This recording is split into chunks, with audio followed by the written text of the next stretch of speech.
to the teaching learning session of sociology. In our last lecture, in lecture series of sociology, we discussed about various movements related to tribals and ethnicity, ethnic and tribal movements. In this class, we'll discuss the unit about state, society, and religion. We'll discuss the two topics, that is communalism and secularism. Both topics are very important. Communalism, the term communalism has its roots in the term commune or community, which means a group of people who swear commitment to one's own community, religion, or ethnic group, then society at large. Concept of communalism can be seen as a form of collective outburst of one community against other. Society plays a very important role in genesis of communalism. Indian society was never homogeneous. It was highly diverse culturally, religiously, caste-wise, and linguistically. Communalism is a modern phenomenon and not a Mendeleev phenomenon. As all it began with the establishment of British rule in India. The reason that can be taken into account for the disharmony of the society are the British divisive policies, that is, divide and rule policy of Britishers. Second factor could be competitive nature of colonial rules, political and social structure and backwardness of colonial society, which stunted economic growth. The term community or commune stand for two different concepts. Make it clear, community and commune are two different concepts. The community is used to express the fellowship of relations or feelings, common characters, agreements, and sharing a common culture and space. In short, we feeling. When people share a common feeling, common culture, common characters, agreement, this is community. While the commune means an expression of heightened sense of community feeling. We feeling, but it is in heightened sense. Since it is associated with a religious community, it implies an exclusive loyalty to one's religion and all its related dimensions. It signifies intercommunal rivalries and social tensions, economic, political, or cultural differences of the rulers and the ruled. While in community, we feeling is there. There is no intercommunal rivalries, social tensions. In communalism, there is communal rivalries, social tensions, economic, political, or cultural differences of the rulers and the ruled. It is an ideology which determines gradual evolution of relationships between two communities within or without their respective folds. Communalism is a political doctrine which make use of religio-cultural differences to achieve political ends. When on the basis of religio-cultural differences, a community initiates political demands deliberately, then communal awareness turns into communalism.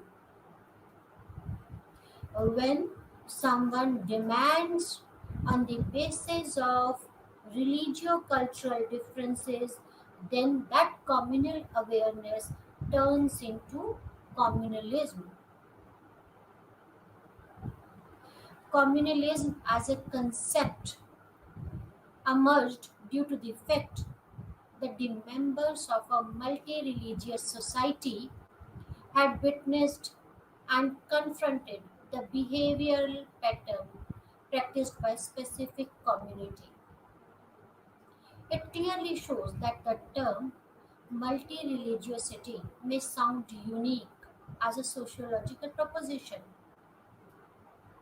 but it is very important to understand the differences. The social unease and tension is generated in communalism by sheer difference in clothing pattern, lifestyle, and facial marks, one's language and manners. These differences are equally governed by religious sanctions of each specific community that creates a specific identity for groups in the community. The awareness of social religious identities help one to constitute useful social maps in one's mind, demarcating the social territory into sacred, friendly, neutral, or hostile. Generally, this may be due to propaganda and other factors such as prejudices, negative feelings against each other. It is therefore argued that all depends upon the nature and type of interactive patterns between people of different religion and culture. There are various factors responsible for the growth of communalism in India.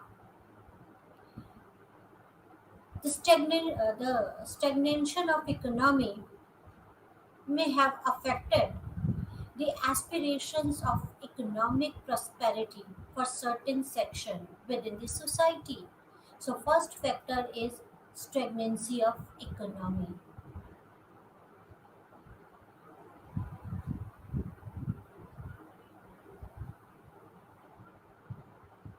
Uh, Society usually termed as middle class used communalism as a weapon for their own survival at the cost of other classes in society.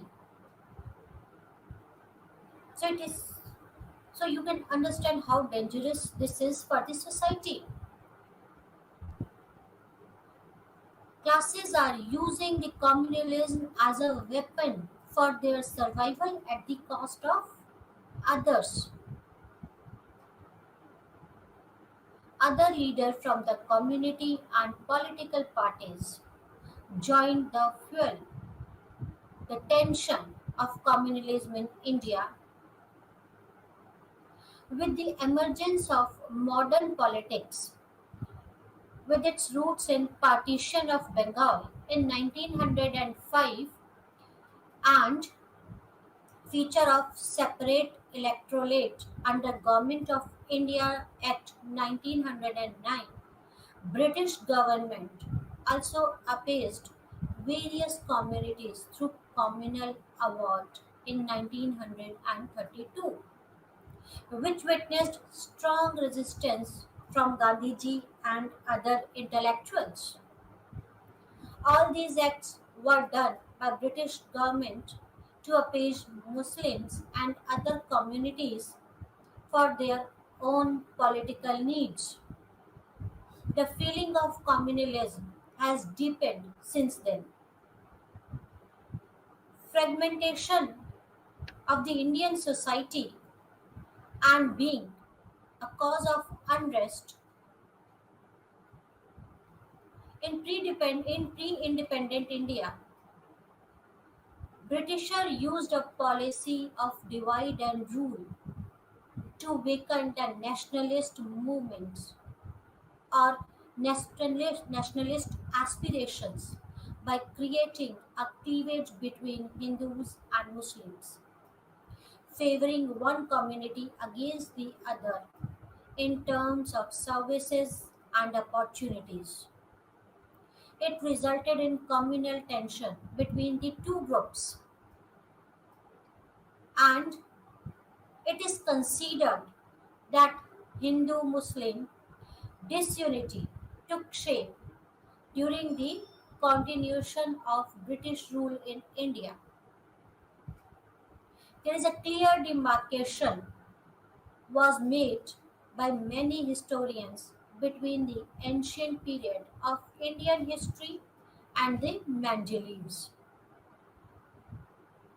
During the national movement, a strong Hindu religious element was introduced in nationalist thoughts.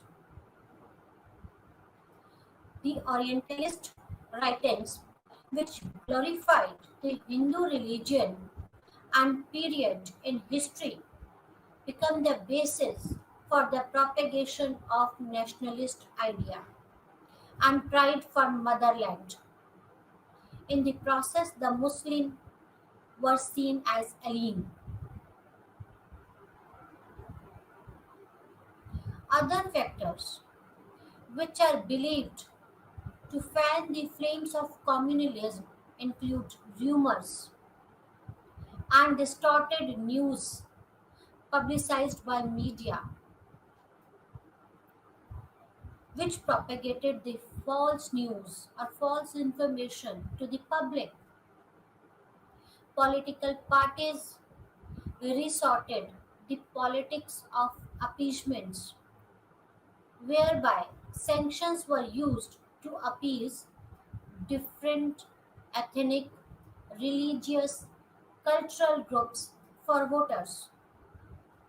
The vote bank politics greatly followed the tactics of appeasements by provisioning services and opportunities to few sections of the population against the other sections. There are various viewpoints of communalism. The first viewpoint is colonial viewpoint of communalism. The British seems to see Hindu-Muslim antagonism much earlier than the term communalism emerged. Colonial thinkers like U. Macpherson, in his work Origin and Growth of Communal Antagonism, rejects the idea that communalism is a modern invention, the product of recent political developments, which refers specifically to the politics of separate electorates. Macpherson cites the Benares Riots of 1809 and the testimony of the landholder of Bengal to the age-old animosity between Hindus and Muslims, which date back to the Muslim invasion of India. Macpherson emphasizes that the religious basis of communal disharmony began to be reinforced by political factors. With Tilak's establishment of anti-cow killing society in 1893, which he suggests was designed to stimulate the militant spirit of Hinduism and establish its domination of Indian political world. Next viewpoint is of nationalist viewpoint. So according to colonial viewpoint, communalism was rooted way back. According to the nationalist viewpoint, for colonial From a colonial viewpoint, communalism is a pre-colonial problem, which is irreparable. For the nationalist, communalism is a colonial problem, with its remedies being nationalism. Under this rubric, communalism in India develops a concomitant to Indian nationalism and is nothing but nationalism driven into religious channels. For the nationalist, while both nationalism and communalism were responses to colonialism, the former was the right response and the latter the wrong one.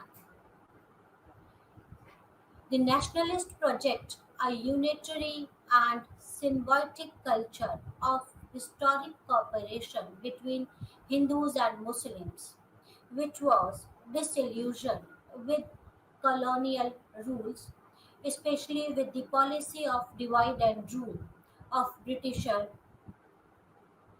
which gave rise to communalism. Then there are some scholarly responses, and the most notable theorist on communalism is Bipin Chandra. Bipin Chandra wrote Communalism in Modern India in 1984, and he worked very clearly with the nationalist frames. Chandra and other nationalist historians emphasize that the phenomenon of communalism is a modern one and could not have existed before colonialism.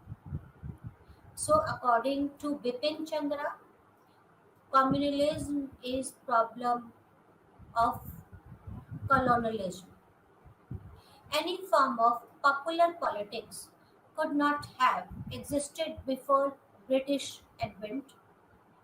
Chandra attributed communal politics to colonial origin. So Britishers were the one who introduced communal politics in India.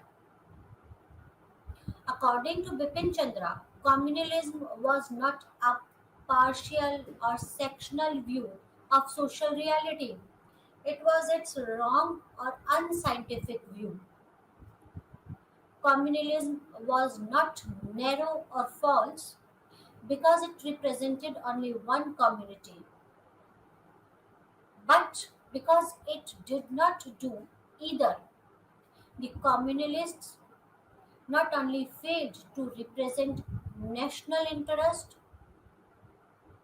it didn't represent even interest of community it claimed to represent.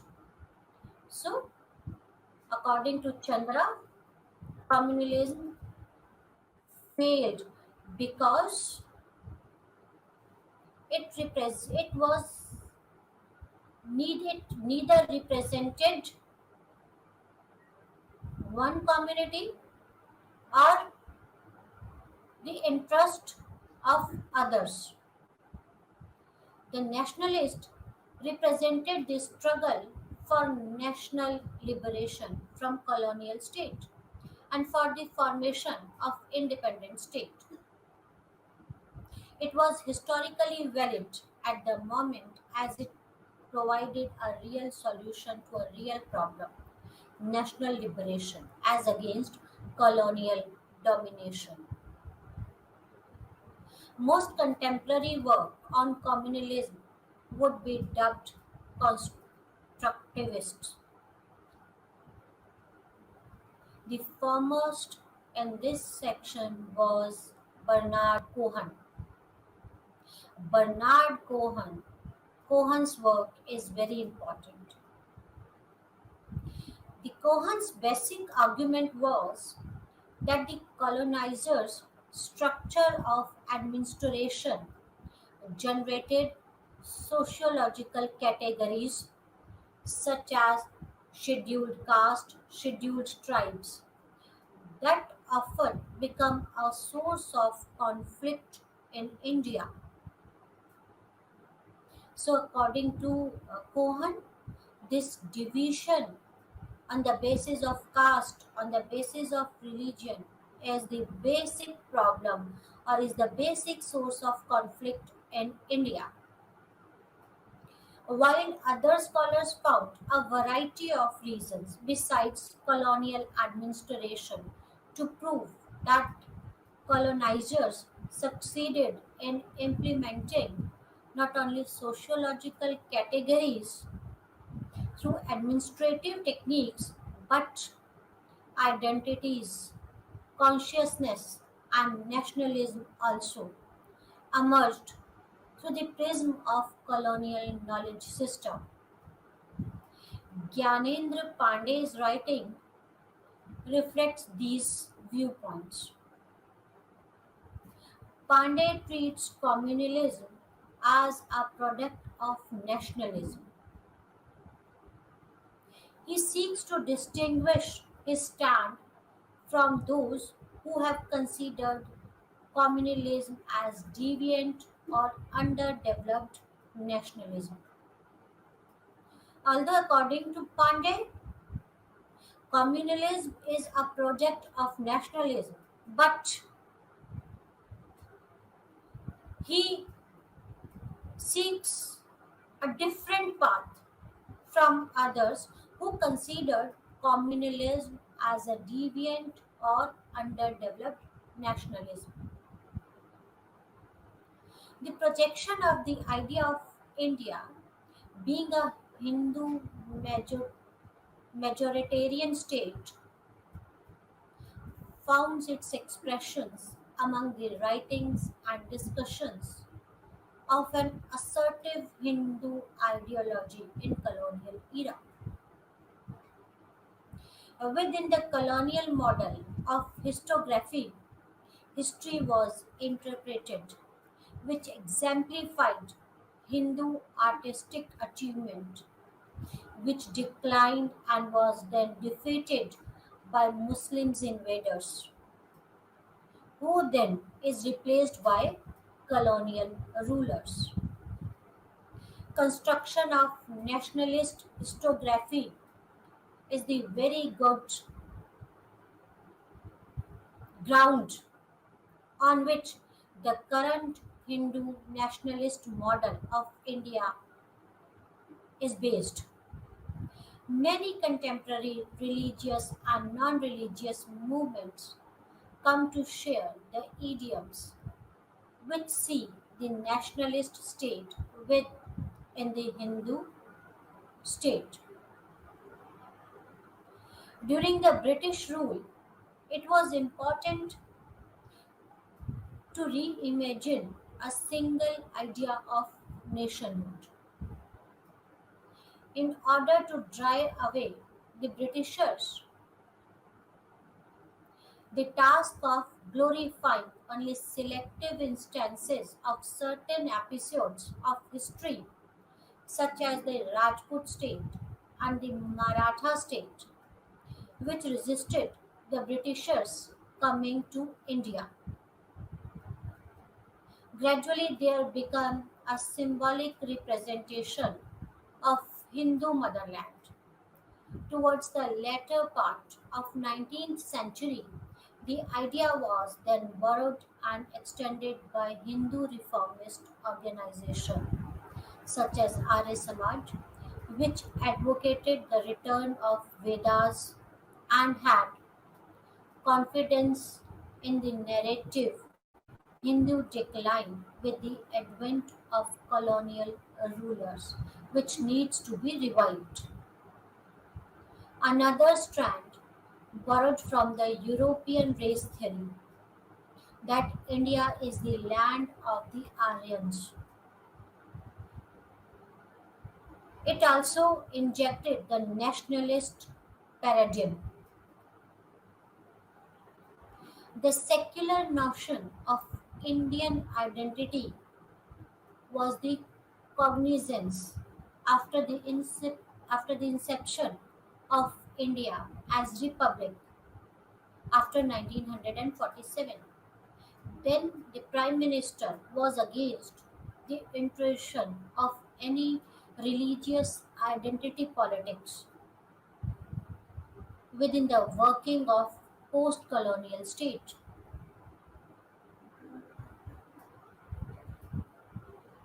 What does it mean? It means that the separate that is to separate the religion from state and then to give the importance to all religion. This is because in order to overcome the divisive politics of colonial state of dividing the Hindus and Muslims after independence, our leader tried to overcome this problem. The alternate portion and the aftermath of partition and politics in pre independent India made it important that the society of the nation was given a priority. Leaders' secular guidance and Gandhi's stewardship, the Congress party that led India to independence endorsed intercommunal tolerance rather than strong secularist ideology. So, even after independence, the leaders were in favor of intercommunal tolerance rather than the strong secularist ideology. The traditional secularism, as pronounced by Nehru and the Congress, was based on the religious freedom, neutrality, and reformative justice. Though this notion of secularism didn't appeal to many who felt it was a pseudo secular and they felt it oppressed certain communities over others. It is not only the voices of some who were skeptical of independent India's secular polity, but also many intellectuals who have been criticizing the nation of secularism on which the Indian constitution was based. They see secularism as a myth and alien to India's need. Critics such as Ashish Nandi, Partha Chatterjee, T.N. Madan, Gyanendra Pandey opposes the Hinduistic notion of the Hindutva as well as the Indian state which aspires for the homogenizing modern state. Borrowing from the Gandhi's concept of village being little republic and whose very nature is local and fragmented, they argue that both Hindutva and secular nationalism are intolerant and diversity or intolerant of diversity. Although these critics are powerful, but still need to comprehend that the issue of secularism produces the equality in general and therefore the idea of political democracy. The modern communalism or the rule of majoritarianism finds its justification from the historical past, and it is of utmost relevance to be aware of communal approach and its interpretations of ancient and Mendeleev history. The Hindu communalists tried to project the ideal Hindu society, while the Muslim communalists do the vice versa. Historical interpretation can be the product of contemporary ideology. The choices of events that are chosen might be guided by subjectivity of the historian. Historiography is critical to such interpretation of the past. Historical writing is one of the most sensitive intellectual areas with repercussion on popular nationalism and beliefs. Communal violence is common nowadays throughout the world. They are known by the various alternative names. Communal violence and riots have been called non state conflict, violent civil or minorities unrest, mass racial violence, or intercommunal violence, and ethno religious violence. The Indian society continue to experience such violent caste and communal eruptions as long as it doesn't find political and economic equilibrium in terms of castes and communities. The rise of OBCs on one hand and the impact of globalization on Indian economy on the other hand will continue to cause occasional eruptions of violence in India. Caste and communal polarization will be with us as long as we are able to learn and create an egalitarian society. So it is very important if you want to if you want a peaceful society, the society should be egalitarian. All communities should respect each other's religious, cultural, and ethical sentiments. Communalism is nothing but the heightened emotions of community.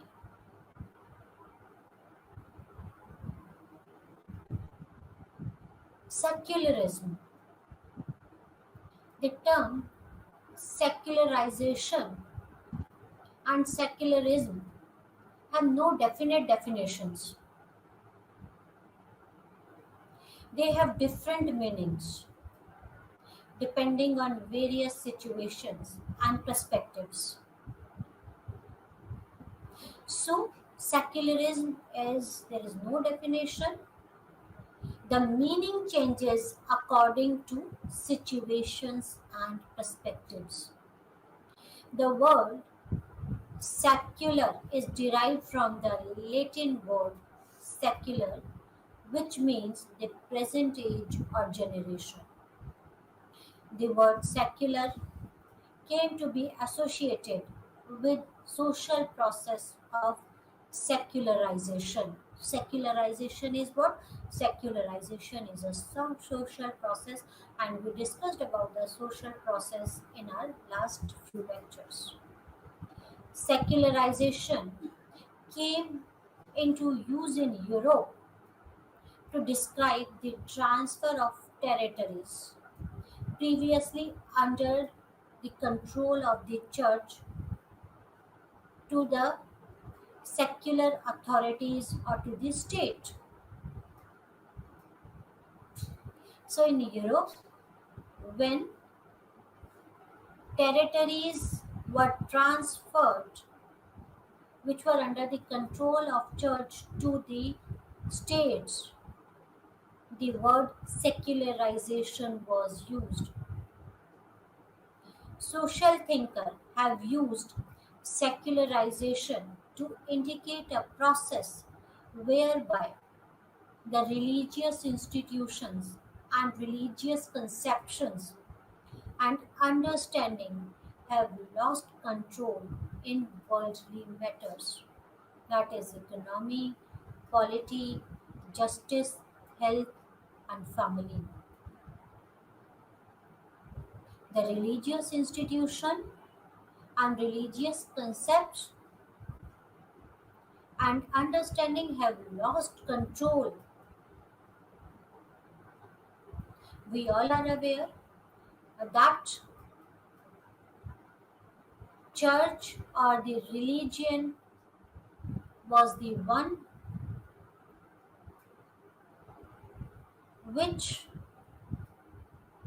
controlled this society, whether it's economic matter, whether it's political matter, or the health or justice. Church had seen everything in every aspect, but eventually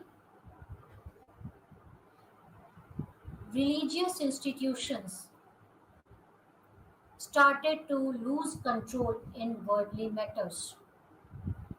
This is secularization. According to Brian R. Wilson, secularization process is the various social is when the various social institutions gradually become distinct from one another and increasingly free of metrics of religious assumptions that had earlier informed, inspired, and dominated their operations.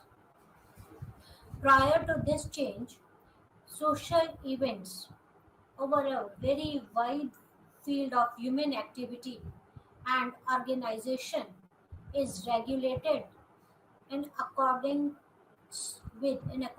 with supernatural preconceptions.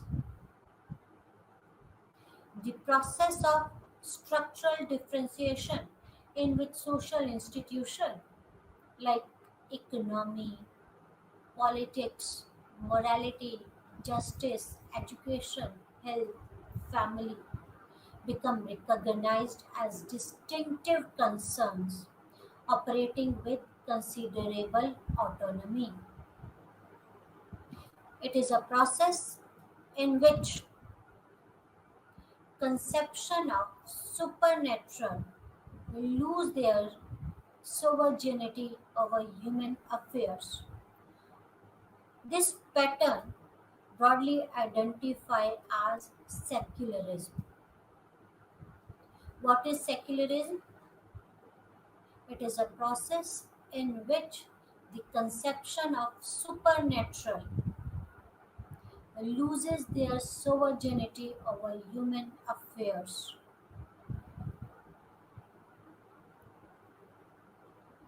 The process of structural differentiation in which social institution,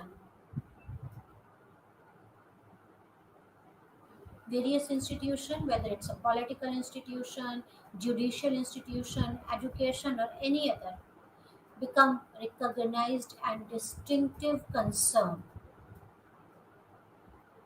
and operate with considerable autonomy. Conception of supernaturals are gradually displaced from all social institutions, except those specifically devoted to this. These are the religious institutions. So, this concept of supernaturals is now devoted to only religious institutions. One aspect of secularization is that religion modify their doctrine and practices in response to changing needs of their members and in response to change in society. Secularization is religion is usually accompanied by increase in attention to public issues. Secular and profane activities have become an important as a sacred. The religious institutions getting involved with the running of modern hospital and secular educational institutions are engaging in philanthropic activities. Religion in industrial society often reflects the pragmatism of our age, and in doing so is increasingly moving away from supernaturals. Secularism was an ideological goal of the new political philosophy and movement after French Revolution. In 1851, George Jacob coined the term secularism. So, who has coined the term secularism? George Jacob in 1851. He declared it as the only rational basis of political and social organization. Jacob questions the religious basis of civil society and recommended secularism as a state ideology which promotes human welfare by materialistic means that makes the services of others its duty. Secularism is a progressive ideology and was a necessary qualification for a liberal democratic state of the post French Revolution.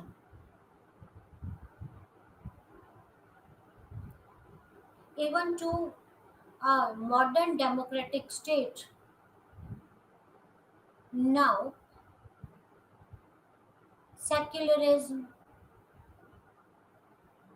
is connotations.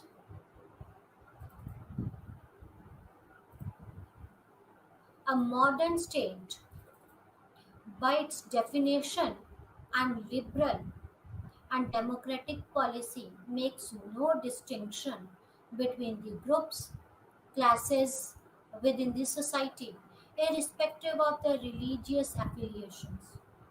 The political philosophy on the part of state required that the state shall not impose any religion on people and didn't prohibit practices of religion by section of people.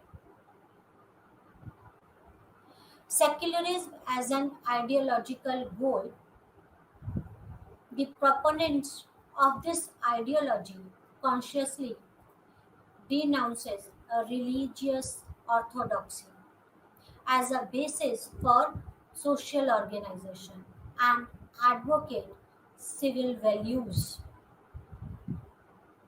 So, secularism advocates the civil values and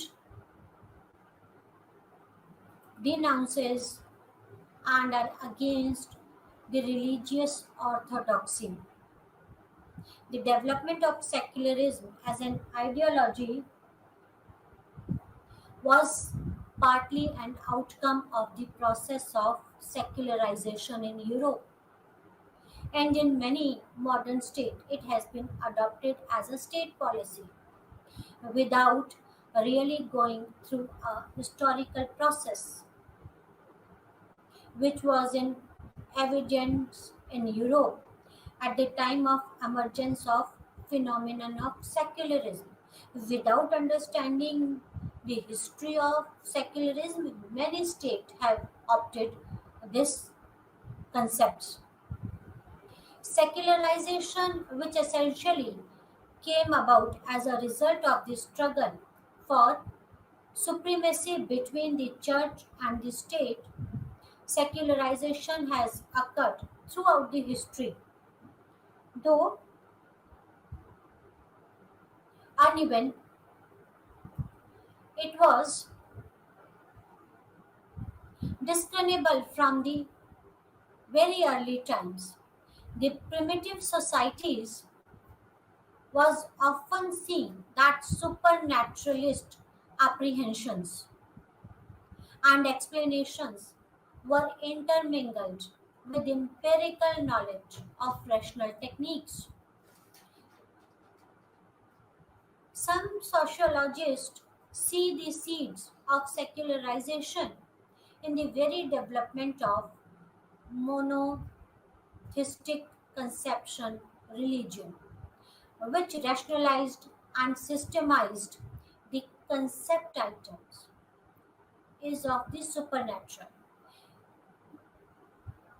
The monotheistic religion like Judaism, Christianity, steadily extinguished random magico religious belief and introduced a more universalistic conception of an increasingly transcendental and universal deity. In this process, these monotheistic religions heralded a process of systemization or rationalization, which is the element of secularization.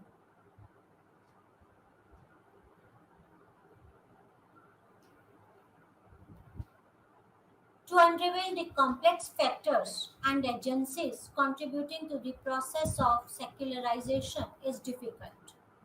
In Western history, especially European history, the disassociation of religion and politics seen in the separation of church and the state implies secularization.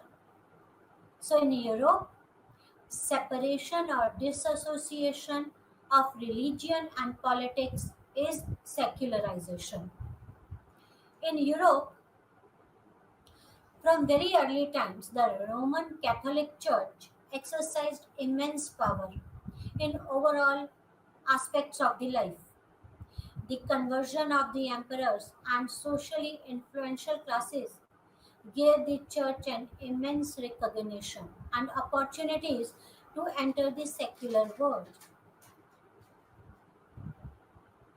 The emperor had established Christianity as a state religion of the Roman Empire.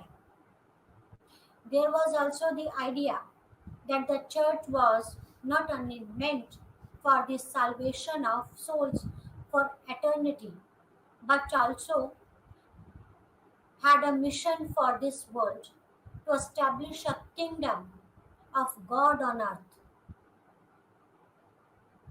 The clergy were not only involved in other worldly aspects of life, but also involved in the secular life. The theology of Saint Augustine and the establishment of Benedictine order, which recommended useful work, sought to establish the church in its relation with the secular world. Weber noted labor become an essential component of Christianity, and this is the way of life according to Christianity. The organization of the church became increasingly formalized and systemized through the development of canon law and administrative agencies. This development became particularly crucial in the background of centralized, segmented nature of emerging feudal society. In the face of these tendencies, the church maintained the fundamental unity. The organizational unity, combined with its involvement with secular aspects of life, enabled the church to have immense influence over the social and the political life. In a highly satisfied society like medieval Europe, where the society was divided into aristocrats, haves, and the poor, the church played a little role in condemning this highly stratified order. In fact, the church was so interwoven with the feudal system that it becomes a property holder. The clergy become the landlords of the land with political jurisdictions. These circumstances gave rise to question of where and with whom did the authority lie, with the church or with the secular state. The kings and the commoners were equally tired of the oppressive nature of the church. They struggled to get rid to the control of the church and the religion from the political affairs as well as the affairs of everyday life. The forces that set themselves in opposition to church and its power came to be known as secular. Okay, the forces that set themselves in opposition to the church and against the power of church is known as secular. While this struggle against the church and the process which eventually led to decline of religious authoritarian system replaced it with a rational and scientific outlook. Finally, the authoritarian system of church has been replaced with the rational and scientific outlook, and this is termed as secularization. That is replacement of authoritarian structure of church with the scientific outlook or the rational outlook is secularization, and the forces which opposes this church authority in everyday's affair or the political affair are seculars. There are the various factors, various things were going around in the Europe. The first thing is Renaissance. It is very important. Between 14th and 16th century, many people in Europe who could read and write began to take less notice of what their rulers and the priest told them to work on the new ideas for themselves. They started working on the new ideas rather than the ideas preached to them through the churches or by the rulers. They also become interested in arts and learning of the ancient Greek and Romans. This new kind of thinking and rediscovery of the earlier knowledge led to an exciting period in history known as Renaissance, a French word meaning rebirth. Renaissance means rebirth. Rational inquiry was the essence of this movement and was evident in art, architecture, music, literature. Renaissance period emphasized on the classics as contributing to the thoughts and learning. Renaissance was the time when people become curious about the world they lived in. Rich men built libraries and universities, and with the invention of printing machines, books become more easily available, not only to the priests and scholars but to the ordinary people. By the end of the 16th century, Renaissance, which started in Italy with its awakening learning and art, spread to the other parts of the Europe. This was also a period which saw the growth of science. The medieval European society was characterized by overriding influences of church. Even learning was mostly of the religious variety. The Renaissance period saw the beginning of the rational inquiry. It marked an area of description and criticism in the area of learning. This development of detachment in observation and experimentation introduced a new assumptions about the nature of the world. This rational and systematic empirical knowledge questioned the supernatural conception of the world and gave awareness to men's capacity to harness the nature. This was the period which saw the Copernican revolution. It was generally believed that the earth was stationary and sun and other heavenly bodies move around it. Copernicus, with the help of detailed explanation, demonstrated that the earth moved around the fixed sun. This finding of Copernicus shattered the very foundation on which the old world rested. The divine origin to the heaven, earth, and life were now being questioned. This period also saw the growth of various disciplines of science. William Harvey discovered the circulation of blood. This led to the rethinking about the human body. Galileo, Kepler, Isaac Newton shattered the earlier metaphysics thoughts of the universe. The growth of science and the application of science reduced the dependence on the religion and divine interception of the universe. So, Renaissance, development of science, and then the expansion of trade and commerce are the factors or were the factors which played an important role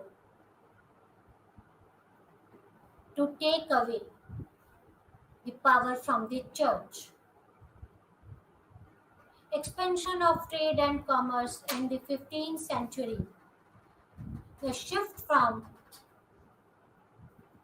a stagnant economy to the dynamic and worldwide system. There was an expansion in trade. It was due to some extent because of initiatives taken by the European states to develop and consolidate their economic and political powers. The monarchy of Portugal, Spain, Holland, and England sponsored overseas discoveries, trades, and conquest. The European market were flooded with new commodities, spices, textiles, tobacco, coca, quinine, gold, silver, and above all, human slaves from Africa. One of the most important results of this expansion of trade and commerce was the growth of middle class. This class, which includes the merchant, bankers, ship owners, become influential and politically powerful group. Besides these radical changes which were taking place, there emerged a break in thoughts of organization, which is called the Reformation. In the 16th century, there was a movement with Christianity to purge the Mendeleev abuses and to restore the doctrine and practices that the reformer believed, confirmed with the Bible. This led to a breach between the Roman Catholic Church and the reformers, whose beliefs and practices come to be called as Protestantism. So this has given a rise to another religion or another thing, that is Protestants. One of the principal initiator of this movement was Martin King Luther. They questioned the practices of common Roman Catholic Church and called for the debate. Martin Luther refused to repent unless proven the Bible or clear reason. So there were the various factors which were responsible for secularism. Today we discussed about communalism and secularism, and in our next lecture we will start with a new course. That's all for today. Thank you very much. Namaskar.